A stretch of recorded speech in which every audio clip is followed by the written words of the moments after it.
Can the qualities of a movement catalyst be learned? And can you mentor somebody else in those qualities? Well, today, Dave and I are going to sit down with a movement researcher and a practitioner who's catalyzed a movement. His name is Emanuel Prinz, and he's going to unpack the answer to those questions. Coming up.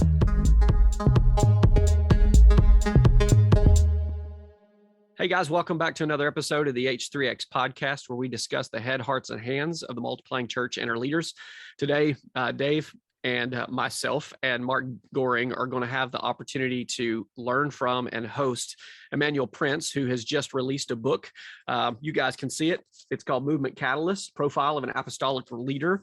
And it's a study that he did from multiple movement leaders around the world and trying to hone into and understand what does a profile of an apostolic leader look like and how important is that leader to seeing movements happen. And we're going to take just a moment, let Emanuel introduce himself to you guys this morning and then jump off in the conversation. I know, Mark, we're really excited about this opportunity. Yeah, well, thank you guys for having me. Appreciate to be with you today. I'm looking forward to seeing what comes out of this conversation. I'm sure it's going to be an exciting discussion. So I'm Emanuel Prinz. I spent a good portion of my life. I'm German. That's the country of my origin, but lived there the last time like 20 plus years ago. And spent a good portion of my adult life in the Sudan, ministering among Muslims with the prayer to see a movement happen, and a movement did happen. And more recently, been coaching other movement catalysts and movement leaders, and also researching, digging deeper, how do movements start and what kind of people does God use to start movements? I live today on the outskirts of London with my wife and our 6 sons. So we can start a soccer team and play without needing anyone else. That's amazing.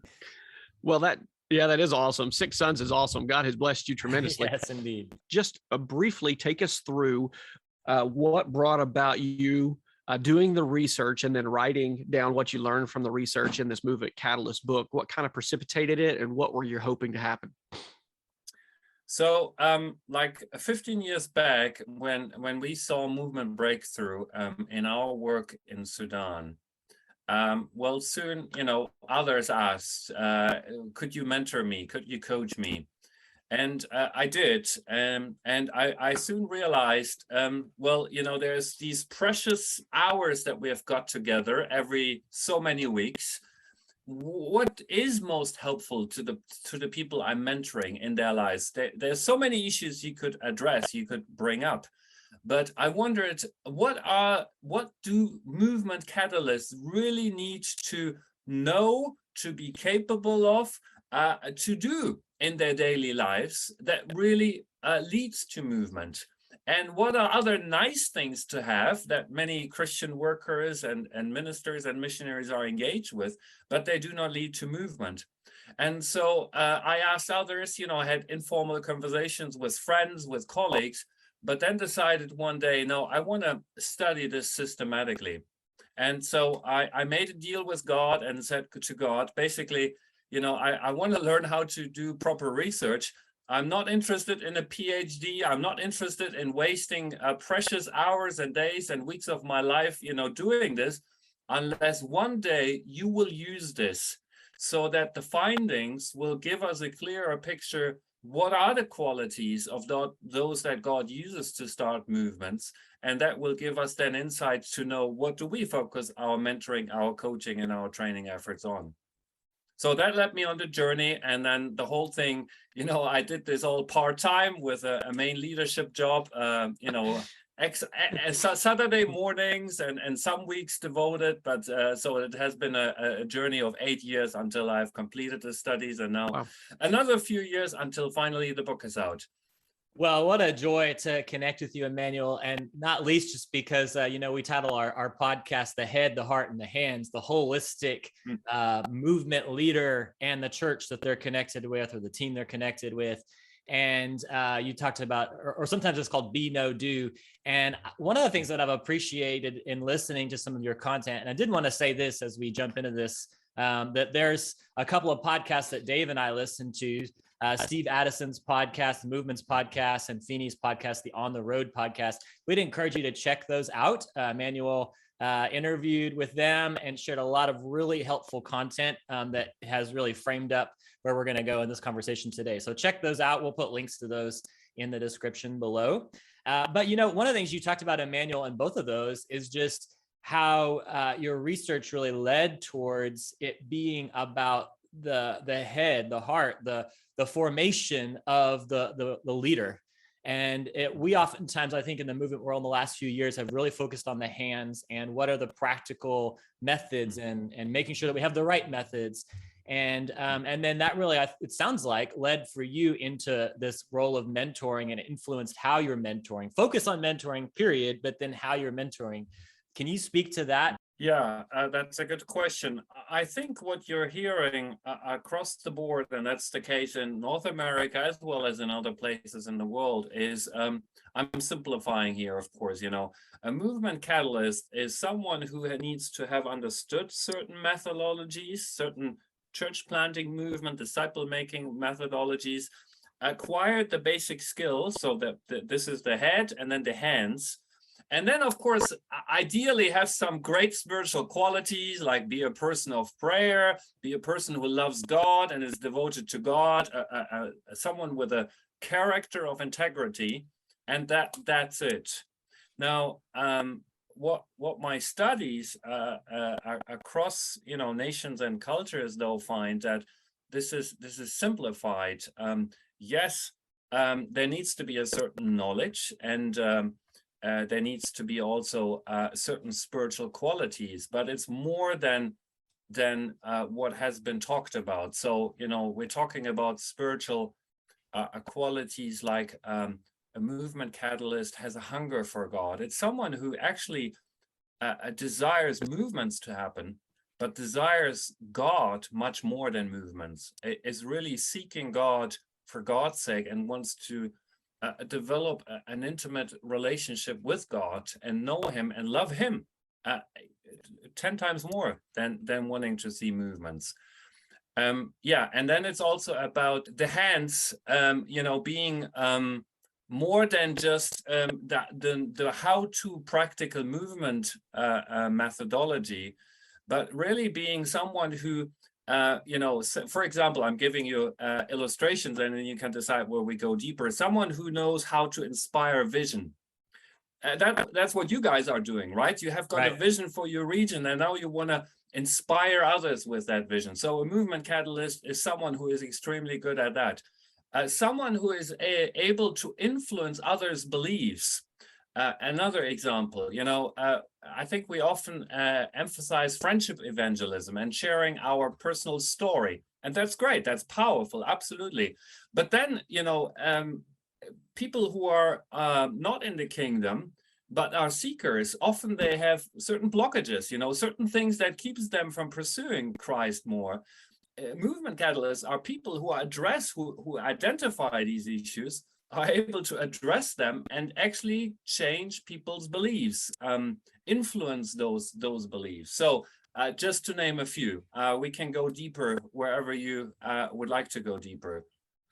Well, I would love to just spend a little time on the pursuit of God's presence, because whenever I was reading through the book, the one thing that I probably got more than anything else was you repetitively, and I think very intentionally, were making the point that we go towards methods so quickly, especially as Western thinkers, that methods are right. You take these set of skills, or you take these set of methods, you put them into practice, and out pops a movement.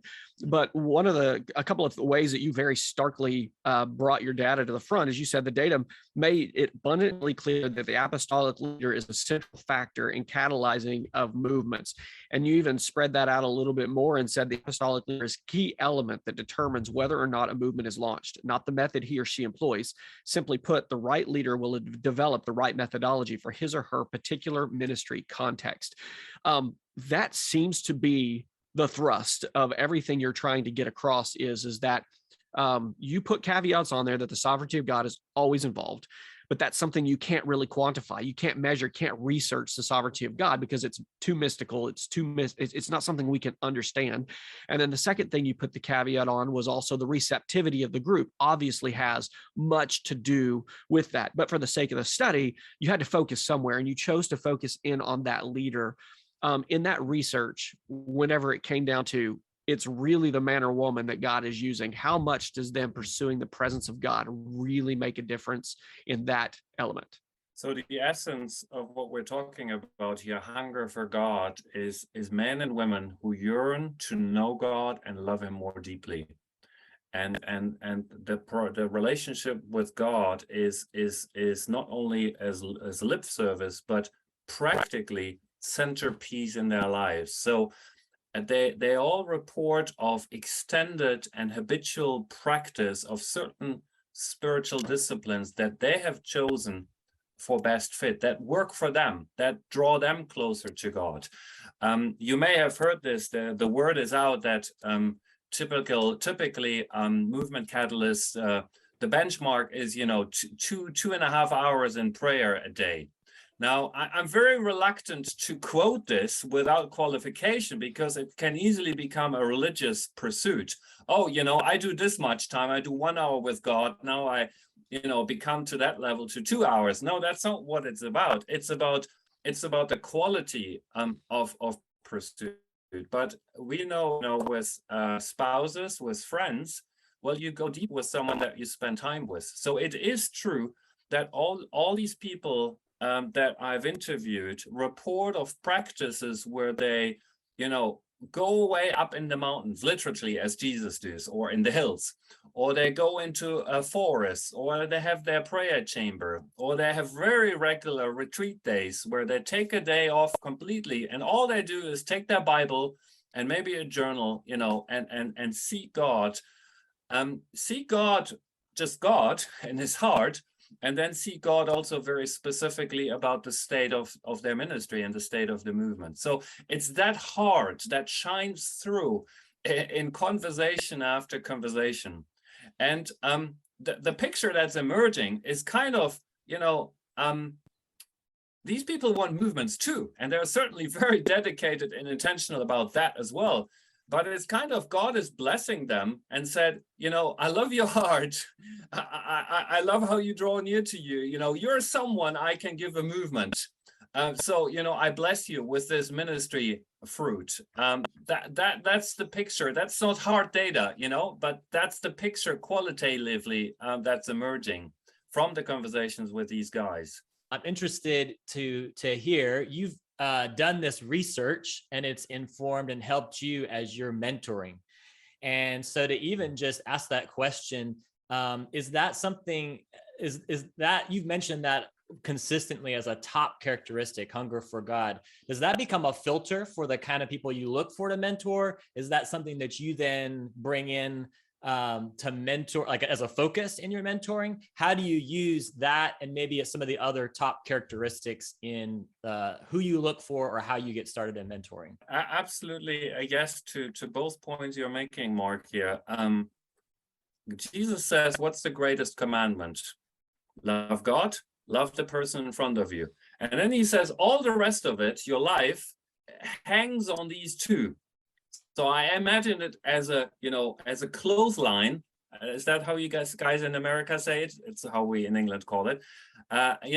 Where you hang your stuff, and if it's hung up high on love for God and love for the person in front of you, everything else, Jesus says, hangs on these two.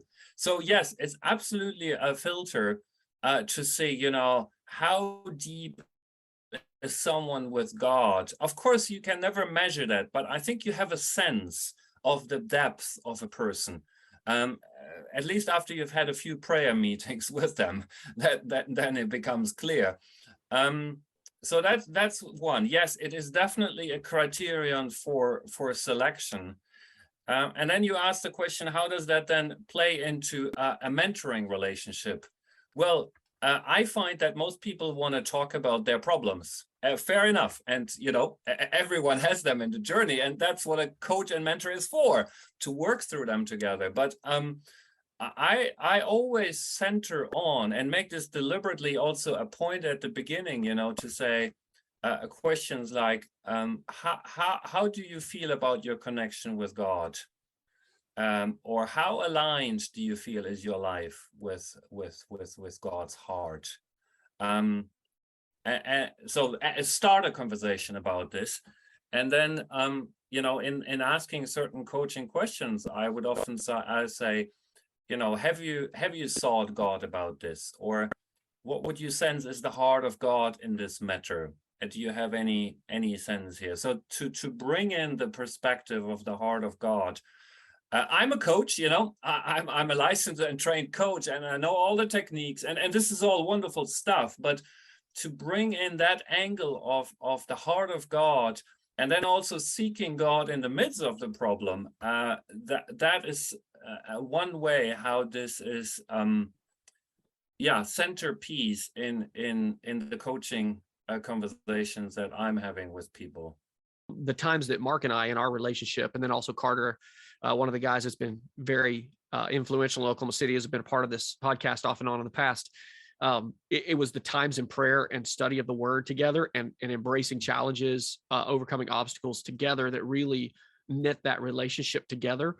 And I was looking at, whenever you took kind of like the top 11 traits that all of the catalysts that you studied had, but then you put together a profile that you're like, okay, here's a second set that is also like 80% of them had in some form or fashion.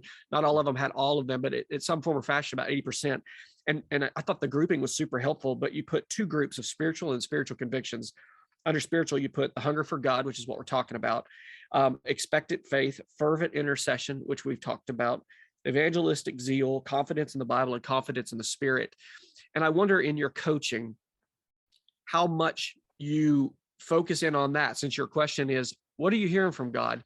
And how much does what the rest of the catalysts do, who they are, births out of that spiritual fervor, that hunger for God, confidence in the Bible and the Holy Spirit? What do you see as the connection between that and then whatever else comes out of their life? Yeah. I will answer this by applying this to a discipleship relationship, but it can be easily transferred also to a coaching conversation with a partner. So let's say Ahmed in North Africa, or John in New York, committed his life to Christ yesterday. How do I disciple them? I started out all the wrong way.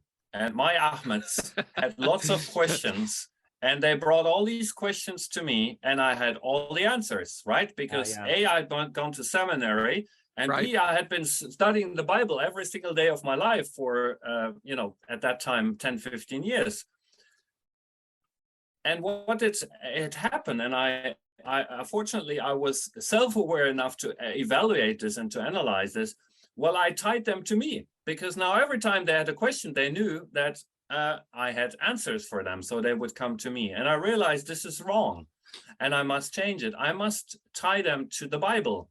I must, instead of them finding answers from me, they must find answers in the Word of God, and asking the Holy Spirit for guidance. And so I changed my approach. And when they would have a problem and say, oh, I'm having this conflict with my brother, and it's totally, we have fallen out. What do I do?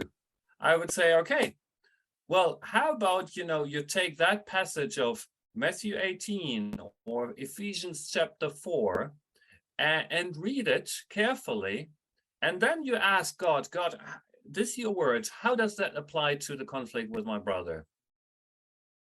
So that makes it very practical. It means I don't provide all the answers. I ask questions of discovery, and really my job is, because I know, Matthew 18 speaks about reconciliation with a brother, or Ephesians 4 speaks about how we're supposed to communicate to one another.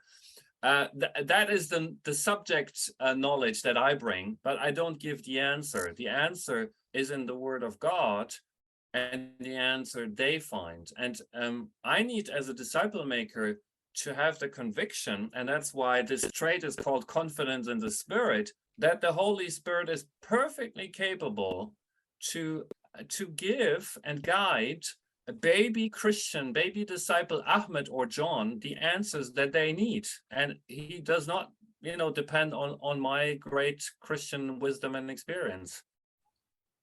My follow-up to that is just the age-old question. Is this something that can be trained through the training? Like, is this a skill that we can train, or is this a characteristic that we find and then through the training we hone something that's already there? The age-old question: do you make leaders or do you find leaders? What, based upon your research and your experience and all those things, I'd love to hear your take on that. That's a great question. Yeah. And it's a question that is asked all the time. I happen to have a doctorate in leadership, so I've studied this a bit, including, development theory and learning theory. And everyone agrees on this. Every single trait, human trait, and every single competence can be developed. Can be developed to certain degrees. I'm not musically very gifted, so I will never play piano as Mozart did. But I could still become a decent piano player if I started devoting attention and conscious practice to it. So all those qualities that we have talked about so far, that you find more in the book, can be developed. Not everyone will become a Billy Graham. Not everyone will become a Reinhard Bonnke, or, you name certain high-level experts or, high-level competence ministers in certain fields, but all of us can become good at it. And so I think we have emphasized too much the spiritual aspect of these are charismata, these are gifts that the Holy Spirit sovereignly, endows us with, and either I have it or I don't. Either I'm like local congregation level or I'm at a national ministry level. But a fact is that the New Testament also speaks about, fanning the flame of the gift that is in you. There is language of that development. And yes, the long answer short, made or born, both. There is a certain level of gifting that is part of what God has given us, either at birth or, at our rebirth. But then there is so much space for a certain gifting to be developed. So it is very much more made. Leaders are made. Leadership can be developed than I think most of us think. Yeah, I must confess, Mark, I teed that one up because in the book he had said it has been established that the competencies required to execute transformational leadership can be learned. I teed that one up because I wanted everybody to hear his perspective, because Mark and I spend a lot of time saying everybody gets to play, that at some point everybody needs to be able to lead in order for us to have everybody engaged in what they were doing. And I really appreciated that coming out in the research and in the way that you presented these you talk to someone. I think, I want people to know that I was a shy, inhibited teenager and young man. I was not a lousy leader. I was no leader at all. I was socially awkward and inhibited, Wow. But then I did learn that, yes, I'm loved by the Father. That was my breakthrough that gave me confidence. But then I also learned, yes, if you set your mind to it, if you're willing to practice and fail and stumble and try again, you can become pretty good at many things. And, glory to God. I believe I have developed quite a few of these competencies myself to a level where, had you taken a snapshot of me at the age of 20, you would have said, no way. Yeah, that's good. That's a good word. And I'd love to springboard into a question that dovetails with that. And I think somewhat in this conversation with you, Emanuel, I'm just going to encourage those listening and maybe assume that you guys have listened to some of these other podcasts so that we can dive in a little bit deeper here on some of this. But, I have pulled up these characteristics, and you've got hunger for God, expectant faith, confidence, drive for responsibility, dependability, and the list goes on. But I'd love for you to speak to this and again, honing in on that mentoring aspect of this, because I think there's one way to hear this research, and that's, am I that? And how do I become that? But then also, how do we raise up others to be that? How do we begin to identify, first of all, those that might have these qualities, and even as you're saying, would have the hunger to develop these qualities, and then as we're developing them, what do you focus on within that list, or are there like a top few things that you focus on in that development process? Yeah, great question. Here's a very simple process that can be used in any mentoring relationship, coaching relationship, follow-up to training, or even in a friendship, of peers who say, we walk together and we want to grow together and challenge each other in the growth. The first step is to pick an area that you want to work on. So obviously, it's not possible to start with 11 at once, or even 22. So you want to focus on one or two. And I asked people 2 questions, and myself, to assess what are those that I should be working on in this season to develop. The first question is, do you sense that the Spirit is stirring a desire in your heart in a certain area? The second is, what is the current ministry situation demand? So, you're in a certain stage of your ministry and you realize, I must become better at inspiring others' vision. I must become better at influencing others' belief. Otherwise, we won't see progress. So let me focus on that. So these 2 questions then help you identify what to focus on, maximum 2 at a time. And then the question is to say, how can I practice this? What are practical growth steps that I can take this week, say in the next couple of months, to practice this area? So, I'm making this up here on the go, inspiring others' vision. Okay, when I'm going to have the opportunity beforehand where I could do a little vision casting. All right, how do I use that? Team meeting. All right, I want to become better at using imagery, painting a vivid image of a desirable future. So, what are images that we have used so far? Have they worked? Have they not worked? What is an image I could use for the meeting? And do that, and then debrief. Either debrief yourself and say, where did it work? Or invite feedback. So I had my son speak recently in a church, and he was talking about his mission trip, a short-term assignment to Ghana. And I told him, Daniel, the moment you said, then I'm going to go with them to unreached villages, there was a gasp in the room. A young man of your age goes into unreached villages. That was like stunning to people. So I said, Daniel, this worked well. That was great. Use that again. So in other words, soliciting feedback. And then keep practicing an individual conversation. I want to inspire my friend. I want to challenge someone. Okay, how do I do that? Do it. And then after you did it, quickly pause and reflect. What worked well?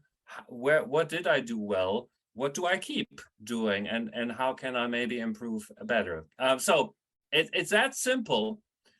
Everyone can do it, but it requires the intentionality to say, I prioritize my own growth, my own development for the sake of ministry fruitfulness. And I have the vulnerability to fail, and I have the vulnerability to ask you, hey, please be very honest with me. Yeah. What did I do wrong that this meeting didn't gel? Tell me, I need to hear it. I know it's hard, but please, I want you to tell me. That vulnerability is required. And then, growth curves can skyrocket. Yeah, that's so good, Emanuel. I want to reflect back to you one aspect of that I've been processing lately that I heard you say, and then springboard into a question for you there. But I think one thing that you're highlighting there that I have recently realized, like, I have got to prioritize this in my leadership development, is space for reflection and thinking. And I think there are so many, I'll just speak to me. I won't speak to others. There, in my own journey, there was a long season where I was just doing, and just going to the next thing, and just assumed that a lot of the impact I would see would be because I was just going. And right, I know that can be true at times, but realizing how much I've got to slow down and reflect on what I have done, and then get input from others, like you're highlighting, if I'm going to grow, if I'm going to do things differently. So number one, I just hear you saying that, how crucial that piece is, to reflect back and to invite others into that experience. And then I would love to hear you speak to, Dave and I, in our world, we use the language of word, works, and wineskins. We'll talk about the formation of how do we identify, when you're talking about these different characteristics and how do we begin to enter into them. We follow that pattern often of where do we see this in the word? And then where do we see works of this? Where do we see, we're going to look at other movements and read books on this and see the experiences of others. And then wineskins is going to begin to form something out of that. How have you counseled those that you've worked with to, as they identify some of those characteristics, are there places you point them to? Is it books on movement leaders? Is it podcasts? Is it the Bible only? Is it a combination? How do you think about that? I want to first affirm what you just said, Mark, and it's so essential. Doing. Where is space, and how much space do we have in our ministry life to pause, to reflect, to evaluate?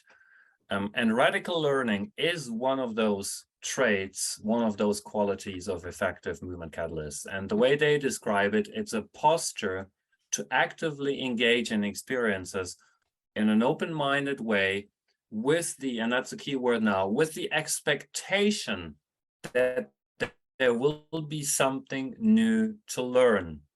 So I'm here with you guys, and I enjoy the action, that there will be something new for me to learn. I will learn something new from you guys.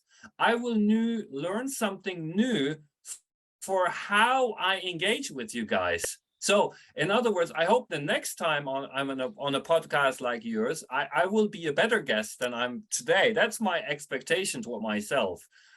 No, honestly, these were the thoughts as I prepared for our time together. Yeah. So, do we take time in our lives for the reflection that is necessary, for the evaluation that is necessary?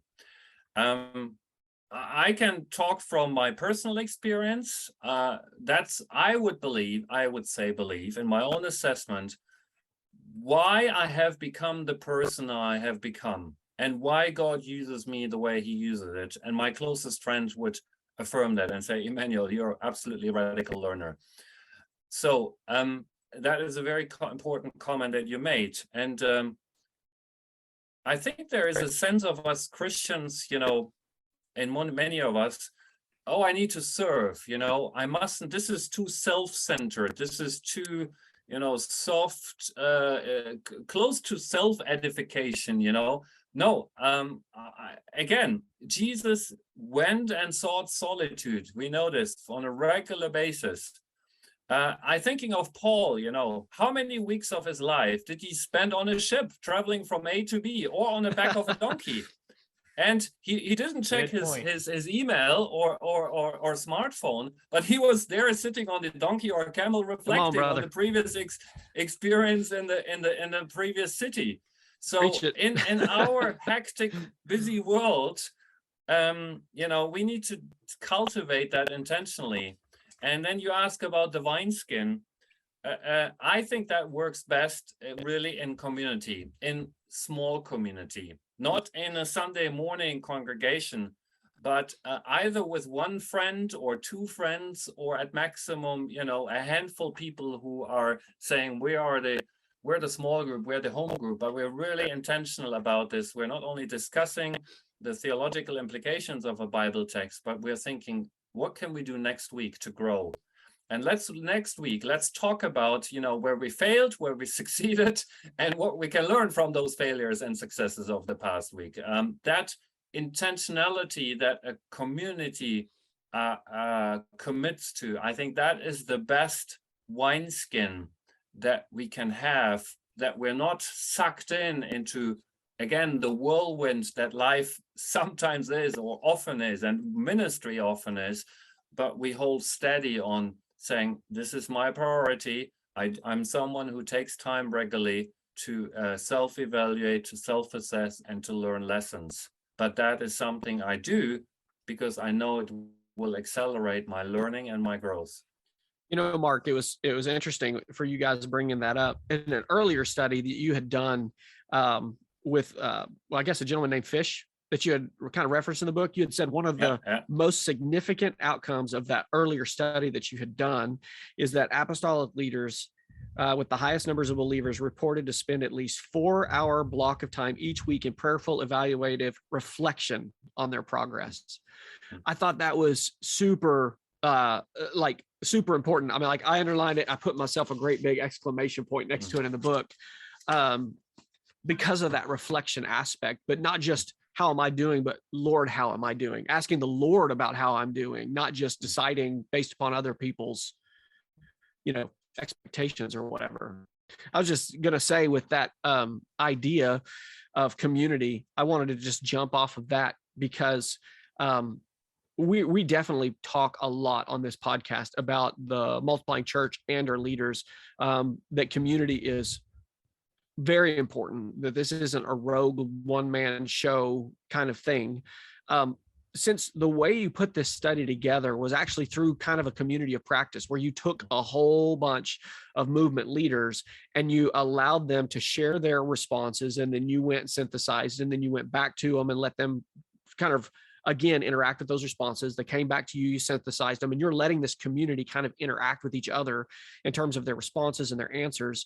What did you learn about how about the communities that these catalysts, these apostolics were in? Because you had just mentioned, how important that community is, especially that smaller community for that spiritual growth. What did the communities look like that these men and women were in that you did the research with? How important of a role did that play? Yeah. Well, first of all, every effective catalyst is in community, is active, contributing part of a closely knit community. For most catalysts, this community they call team is rather small and intense. This is what I can say is from the hard data. I am thinking out loud here because the following is I didn't formally study that question, hence my reservation. So I want to clarify that carefully. The following I'll take an anecdotal answer. It's okay. I'll take an experiential answer based upon your research and data. I'll take that. Right. So the community, I would say, has two main axes. That's the overall picture. The first axis is the axis of corporately seeking God,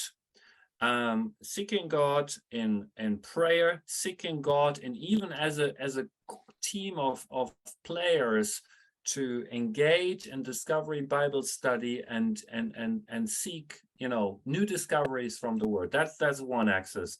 The other axis on the vertical level, other than tangible love.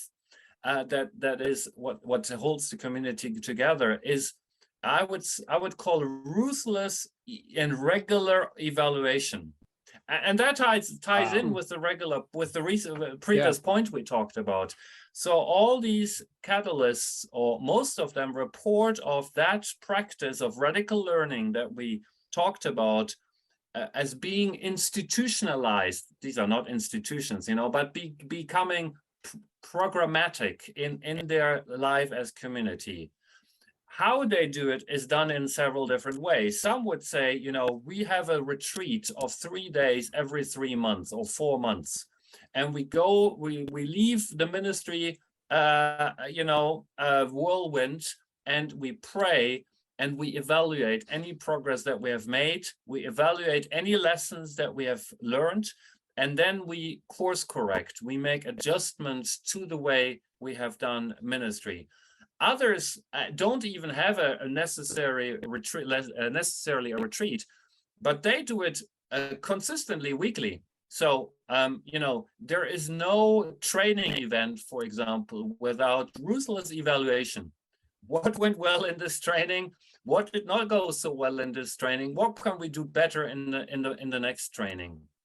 So after action reviews, debriefs are just a regular part of these people, and the sense is they're facing the brutal facts, both in terms of nothing is happening here, or this went totally wrong. We need to drop it and try something else.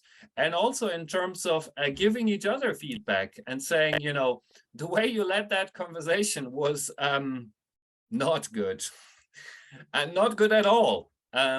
So in other words, an honesty based on trust, based on love, based on respect, but a radical honesty to say, we're together in this.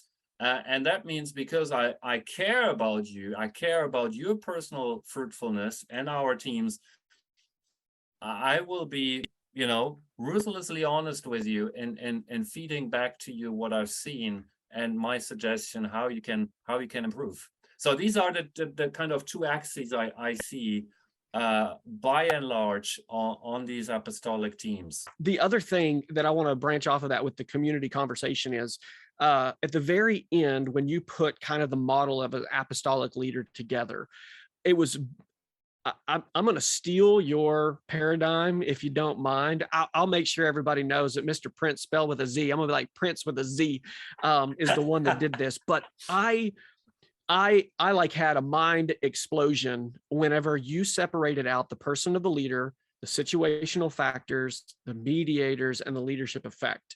And the way in which you said, okay, I started with the man or the woman of God, and then out of that man or woman of God began to birth. And in this conversation, it's birthing community. In other words, the leader isn't necessarily, the way I kind of saw it, isn't necessarily sitting around and waiting on a community. He's developing a community as he goes. Because one of the things you had said in that, the mediator, which I'll go back to that, we'll talk about it because I want you to unpack that model a little bit. But you had said team contributions, partners contributions, good tools, good media, right strategy, prayer, death proclamation. Those things are a product of the leadership result. That man or woman is building that community around the vision of what God is doing. And then in the mediator section, you put things like strategy, prayer, team, partners, media tools, the depth of proclamation. What do you mean by the mediators? Because I think the methods and the tools and the team is all something that you're putting in this category versus the person or the leader. Explain that concept to us a little bit and how that community kind of begins to develop those things out. Yeah. Now, mediator, the term I use here is a research term, and it means basically what you already described. It is not the original causative factor. It is a factor that is in between the original cause and the effect. So it mediates the outcomes, but the outcomes are caused initially by the person of the leader. So let's apply this. I listed here as mediators in the book the factors that are often referenced as the key factors to movement breakthrough. So you need to have the right strategy, or if there is just enough prayer or widespread sowing, that is the main important thing. And I'm saying here, and the data is saying, yes, these factors play a role, but why do we have, let's say, prayer? It was because someone set the example and was a prayer himself, and then mobilized prayer locally, and maybe even mobilized prayer initially. So the answer is not in prayer. Yes, it is significant and a contributing factor. But again, it all starts with a leader who creates things.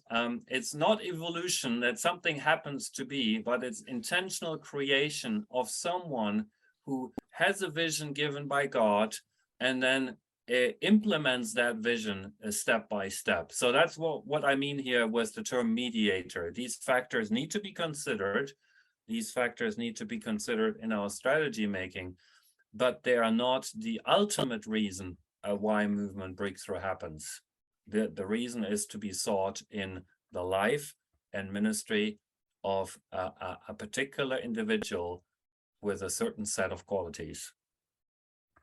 I was so happy whenever I saw that piece, and I thank you so much for bringing it out because it gave me a framework now to to talk about this idea, because I just didn't have a way to explain it, and you like nailed it. I was like, thank you very much. I appreciate hearing it. I'm glad. So, Emanuel, my question would be, you went into this project because you wanted to serve and benefit the movement world. I heard you say that. And I think it's already served and benefited me and those that I've been able to talk with about this in the last bit. But I'd love to hear from you. Just what do you see in the movement world? Those that are practicing a multiplying strategy towards accomplishing the Great Commission, however we want to define that. But what do you see in the movement world that you hoped this would address? What like needs or challenges do you see that you hope this addresses that need addressing through your research? I will use here the words that Kevin Higgins, how he puts it in a conversation with me. He said we need a shift from the formulation of methods to the formation of catalysts. So let me unpack a bit. Where is the movement conversation? I think we have made great progress, both in terms of our understanding of movements and also in how they happen globally at an ever increasing number. We have an agreement on, what are the core elements, the universal elements of movements. That's something David Garrison brought to the process from the first hour. Then we are gaining understanding that really at the heart of it is consistent replication. You guys call it multiplication, but basically, replication means it's the multiplication of a certain DNA that is consistent. So not only the numbers grow, but also the DNA is transferred.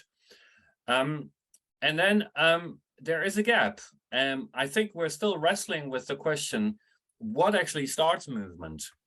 And why are they happening in some parts of the world and in others not yet? And as we discussed, there are different answers on this. Some say, oh, it's the prayer factor. Some others are saying it's determined by the receptivity of the target population. So I'm not content with the answers that the movement community has found to date, and I keep wrestling with them. Now, in summary, what the data has said, and since I concluded the research in the book, I have done more studies in another set of 147 movements. So this is a global scale and very representative, is wherever you see a movement, you see a variety of methods used. It's not there's one golden bullet and that's the method that will bring breakthrough. At the heart of all the various methods, there is, as I said, consistent replication. That is a common denominator and a non-negotiable. But then how they are played out, whether it is DMM, I'm personally part of DMM, but if it's T4T or 4 fields, various approaches and sometimes hybrids even of those are used. So in other words, wherever we see a movement, we do not see the same methodology that is used to accomplish movement breakthrough. But the data is abundantly clear that wherever you see a movement, you see a certain man or woman that God has used to start that movement, and that person is characterized by a certain set of qualities. And I will admit, when I first started out the research, I didn't expect such a clear result. I had a hunch there would be some commonalities, and I was after them. I wanted to find them. But, these 11 that we talked about, and you quoted from the book, after, in this community of practice, we had basically distilled them. I went back to every single participant. Every one of them has started a movement, with more than 100 disciples and more than 1,000 churches, and said, please confirm how accurately does the following description fit you? And they all got back and said fully.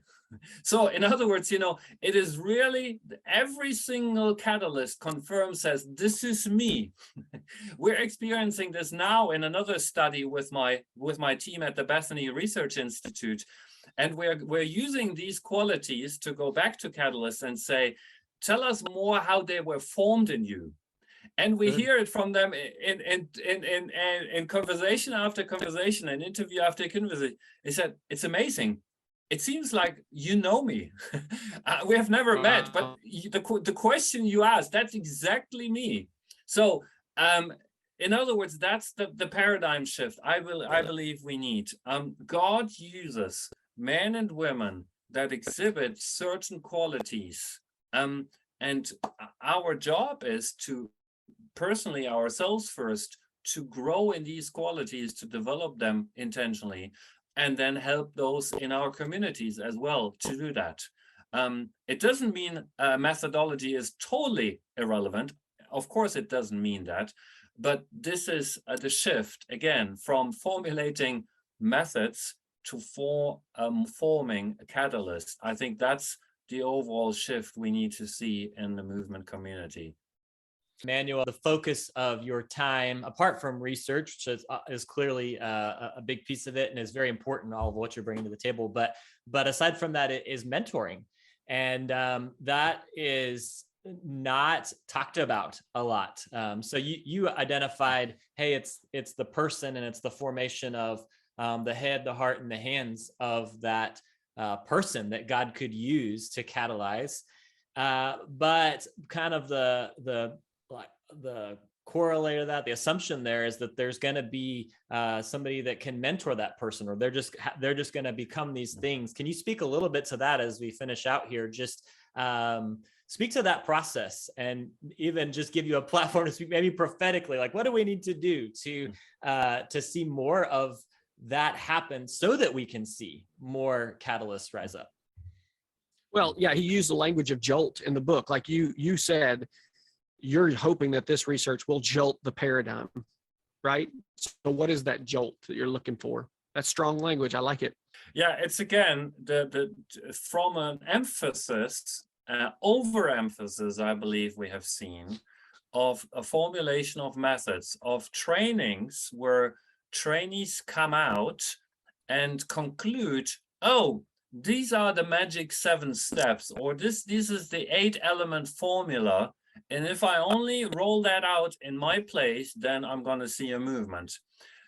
Many trainers may not have had the intention to send that message, but unfortunately, that's a message that has come across to too many. So a shift away from that to say, who do I need to become? What's the person I need to grow into so that in partnership with God, God can use me to start a movement? That's the paradigm shift that's needed. Oftentimes, I think the charge of pragmatist that gets leveled, especially among movement practitioners, everybody likes to kind of say, no, that's not who we are. But I think there's a valid reason why pragmatist gets launched right at what we're doing because of this element. And I appreciate you, as Mark said, speaking prophetically into what we're doing to say, yeah, there is a pragmatic way of skills of practice. You have to go and do things, but that's not what's launching these things out. And then you mentioned the pertinent issue of mentoring and how it relates to training. So I believe in training. I spent part of my time in movement training myself, together with a big team. In an ideal world, we go to a training, or we conduct a training, and our trainees walk away from the training with 10 things they have learned, 10 things, new insights where God has stirred their heart, and they say, this is what I need to change in my ministry, and here I need to grow. Now, in an ideal world, then, each of the trainees develops a plan how they make their changes, and they roll it out, apply it, implement it over the period of certain number of weeks or months. Reality is, a very small portion of trainees have the level of self-leadership that is required to do that. That's good. And we need to help them. And so here comes mentoring in, I believe. we change. That is, in the Word of God, as well as confirmed by development theorists and scientists. We change when we're in the safe environment where we feel safe and accepted, and we feel there is a bond with someone who is for us. And then we're receptive to anything that comes from that person. And in that environment, we thrive and grow. And that, to me, is what a mentoring relationship is. That safe space where the person I walk with is, Emanuel is totally for me. If I've totally screwed it, I can come and bring this to our next conversation, and there will be not a hint of condemnation, of accusation, of condescendence, but to say, hey, brother, I've been there. How can we turn this into a growth opportunity for you? That is what mentoring is about. And then in the mentoring conversation, the mentee says, this is what I learned. These are the 10 things that I learned in the training. Let's work through what I prioritize, what I work on first, and let's make this a topic of our bi-weekly, ideally, not less frequent than that, in reality, often monthly conversation to say, what are the progress I'm making on each of them? What else is needed to implement it more fully? So that's how I believe training and mentoring best work hand in hand to achieve the deepest transformation. Amen. That's such a good word. Amen. We could dive into a whole other conversation on that. I will just put this out there because, again, Dave said selfishly, but because we've got your ear and we're on this podcast, you mentioned in your conversation with Feeney, if we had any questions or suggestions, man, it would be amazing if you did some research into that next like meta layer of, okay, now we have some of these characteristics. How does that look in the implementation of these specific characteristics in the development of movement leaders from that mentoring side, from the data standpoint? I mean, we could speak a lot to just our intuition and how that rolls out, but that would be very interesting to hear a part 2 on some of that kind of research. Mark, you will be surprised. We're kindred spirits. It's happening, what you're saying. Really? My team with the Bethany Research Institute, that is the current study we're engaging in. We're going back to Movement Catalyst and exactly talking about that question. So maybe a conversation for us to have in 6 or 8 months' time when we can come up with the findings of that. I love it. I appreciate your optimism. 6 to 8 months. Yeah. I love it. He writes a lot faster than I do, clearly. He does.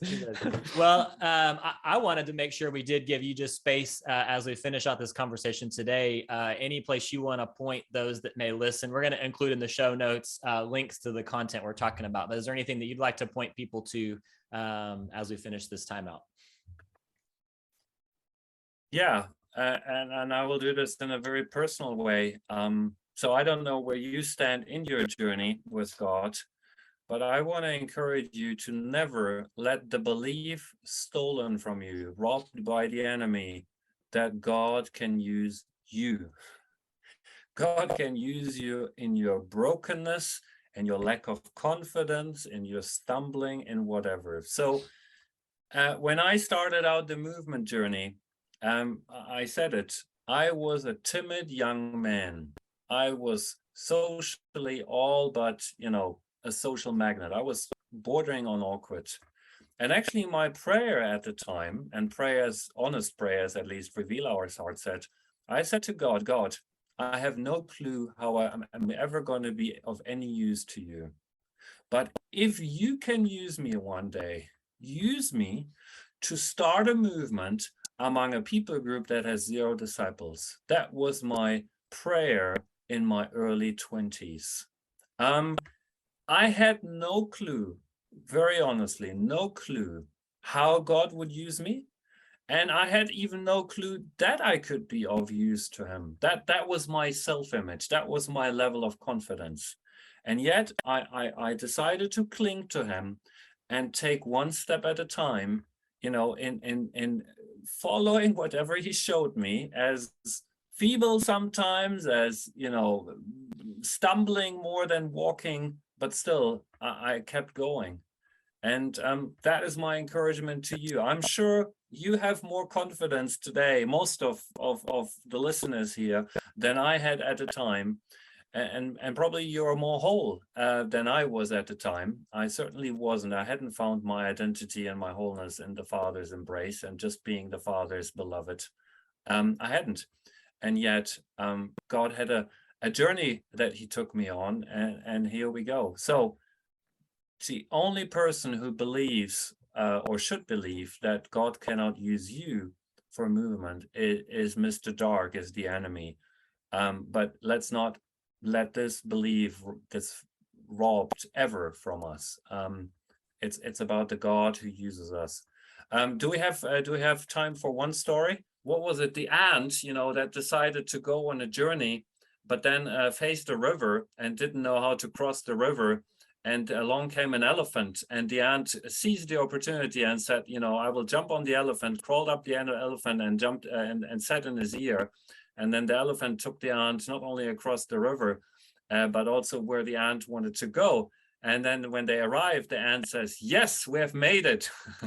And so, that is to me a beautiful illustration of how our collaboration with God. Let's climb up on God, let's be close to him and sit in his ear, and he will take us places that we don't think ever, we could reach if it was up to our capability.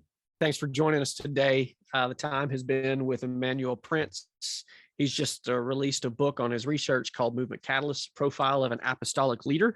I would highly encourage you guys to get and read this book. It's weighty. It's full of a lot of research, but there are so many golden nuggets that we would no way in shape or form have time to talk with Dr. Prinz about the things today. But we do appreciate you being with us, and we hope this has been encouraging to everybody who's been listening. Thanks again.